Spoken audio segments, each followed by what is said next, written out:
I want to just be spontaneous for a moment, and I just want to invite any of you that have a need for prayer this morning, as well as Kirk's mom, Sonia, really needs our prayers with her recent diagnosis.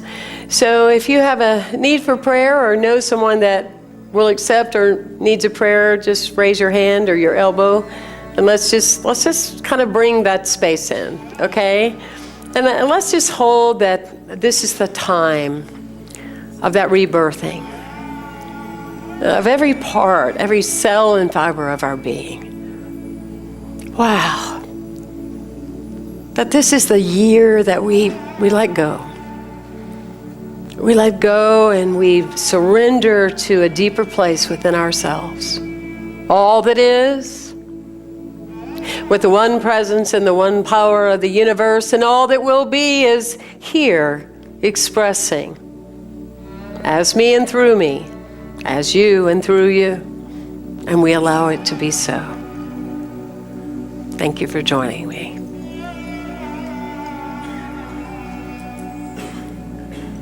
Thank you, Tracy.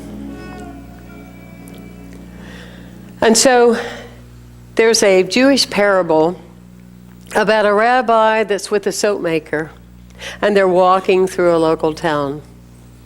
And the soap maker looks to the rabbi and he says, "Oh, what good is religion? And what good is spirituality? What good is God anyway? I mean, look at everything going around and all the misery. And what good is God?"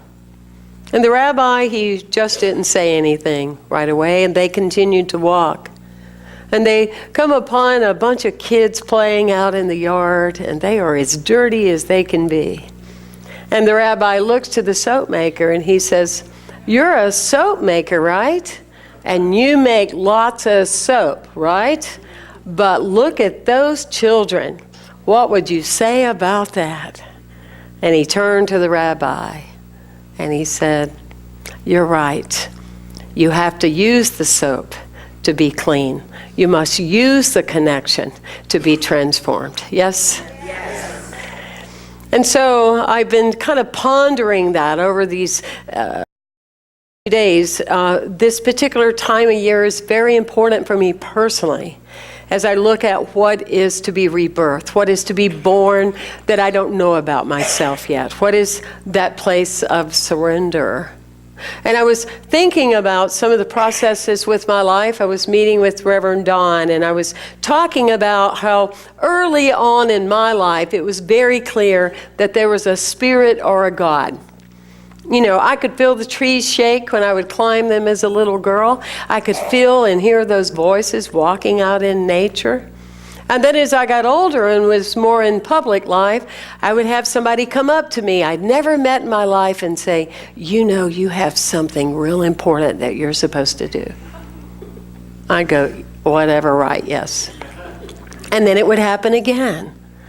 And then it would happen again. And I was at the Light Center in Black Mountain on Highway 9 in the meditation room, minding my own business in that place of quiet. And I come out, I didn't even know anybody was in there with me. And somebody followed me out and said, "While you were in there, I got the message that you are supposed to do something very important." Well, by that time of hearing it time and going, I went, "Yeah, right, bring it on." You know, whatever, you know. And I have to tell you that I understood that God was connected to me, that I was able to get. I didn't understand that I was not connected to myself. Go again, I felt a big breath. That's why I wore my big old high heel shoes today, because we gonna go up there, okay? Yeah, I got really clear. Always felt that God was connected to me. I wasn't connected to myself. I resisted it. I fought it. I was like, "No, I don't want to, no, I don't want to do public life. No, no, no, no, no." And the harmonic convergence, I went and laid, 2 days in Purple Crystal or something, and then went to see Shirley MacLaine. And I won't ever forget it. That I hope somebody tells it at my eulogy, probably my former boyfriend, if he's still living, he'll come. But Shirley MacLaine, there were 800 people, and Shirley MacLaine beelines through the group, comes over to me because I saw her and I adore her, and she walks right up to me And she touches my face and says, I just want to hug you. And say, keep doing what you're doing. You know that God is connected to you. Are you, this season, this Hanukkah, this holiday, this Christmas, totally connected to yourself? That is the fundamental question, because that path of resistance creates ongoing energetic storms. Yes? Instead of just saying, here I am, Lord, here I am, law, here I am, bring it on, bring it on, bring it on. And in stepping in that in a deeper way, hopefully there's going to be people that don't understand you. If everybody in your life understands you, you're not clear. You're not clear. You're simply not clear about your own values, your own beliefs, your own truth, and who you are. Your best day when you are around somebody and you're talking and they go, I don't understand what you mean. You go, yeah, right? I get you. I don't either, but I'm rolling with it. Right? I mean, like, really, like, what are we waiting on? You know, to live in this place. I love what Wayne Dyer said. It's guided my life. What people do to you is their karma. What you do is your karma. Bring it on, bring it on, bring it on. Because nothing, no one, what people think of you is absolutely in its rawness none of your concern. It's what you think of you that you want to think about. Because that's what you're held accountable to, right?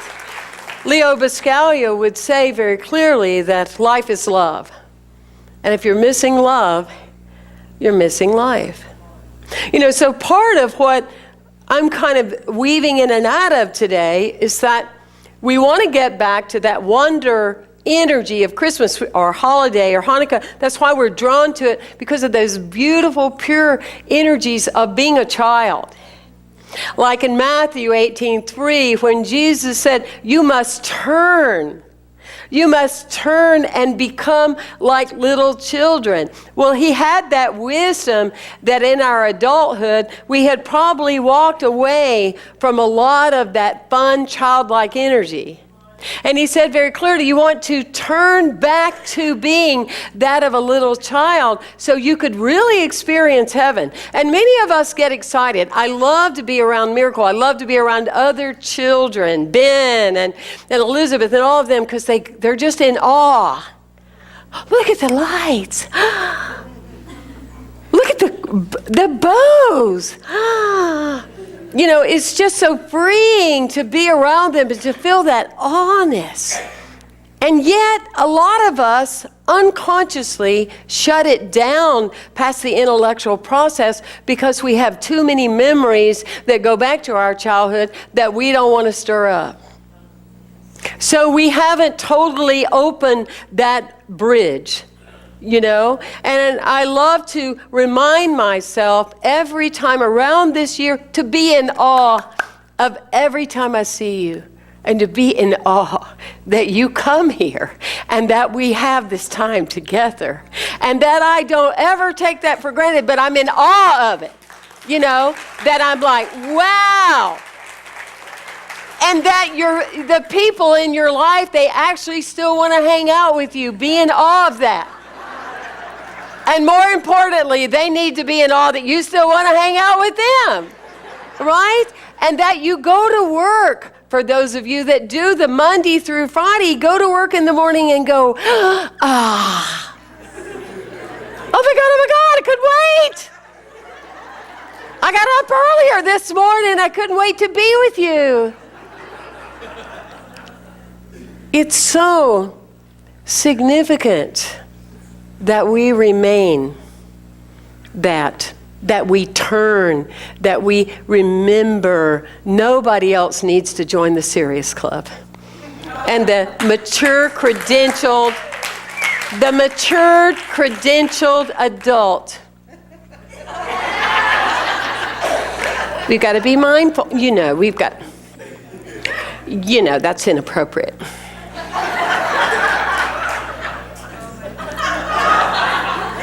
You with me? Yeah, you feel it. Yeah, I know. So anyway, where am I? I have no idea. Oh, I know. Who are these people?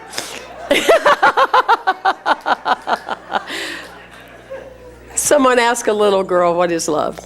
And she said, love is when mom reads me the bedtime story. True love is when mom doesn't skip any of the pages. Right? Right?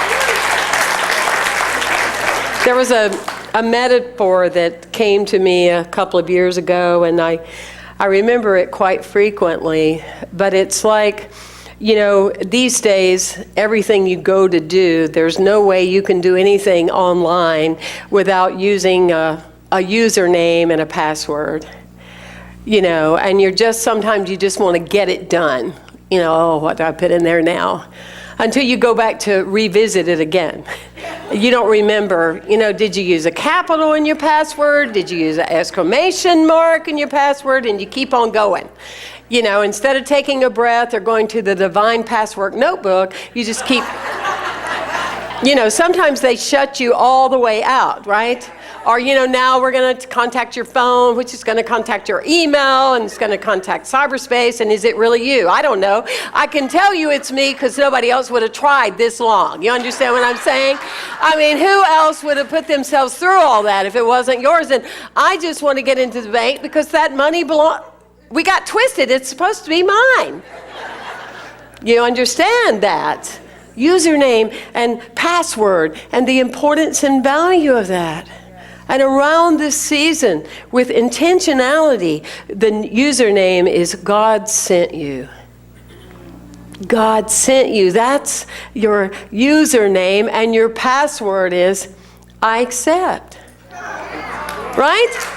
I accept. I accept the calling. There's a story of a nursery school that they had a contest for the nursery school and the elementary school for the child in the district that showed the most compassion. And the winner was a 4-year-old little boy. And the story was, as he would tell his mom later that he had won, is that he had gone out in the community and he had seen a man sitting on a bench, and he went and sat down beside him. And the man began to cry. And the little boy asked him what had happened, and the man said, I lost my wife. And so the mom then says, well, what did you say to him? And he said, I didn't say anything. I just sat by him and I helped him cry. I helped him cry. Many a time, people have been in my office through the years, and sometimes when they are able to let go of their structured script and they're sitting in that space, there's an opening of the heart. And it can be messy. You know, they're making noises and they're really weeping. And first of all, in that moment, I give thanks that I've been there because I'm comfortable there. You understand that? You don't ever want to work with a healer that wants to shut that down, because they're never going to support you in getting where you need to go until they're comfortable with where they already are. If you understand that, right? But sometimes it's very interesting because people look at me like, well, where's the Kleenex? And I look at them like, I'm not giving you one. Why? You might wonder, I don't know. Well, now that you ask, it's a distraction. It takes you right back to your head. Totally stops you in the process. That depth is the wellspring where all the juicy love is. That's where the good stuff is. It's just down there and it's deep. And when you grab hold of that, that's why during the holidays you hear people coughing a lot, right? Because they're clearing up the grief. Grief stores in the lungs.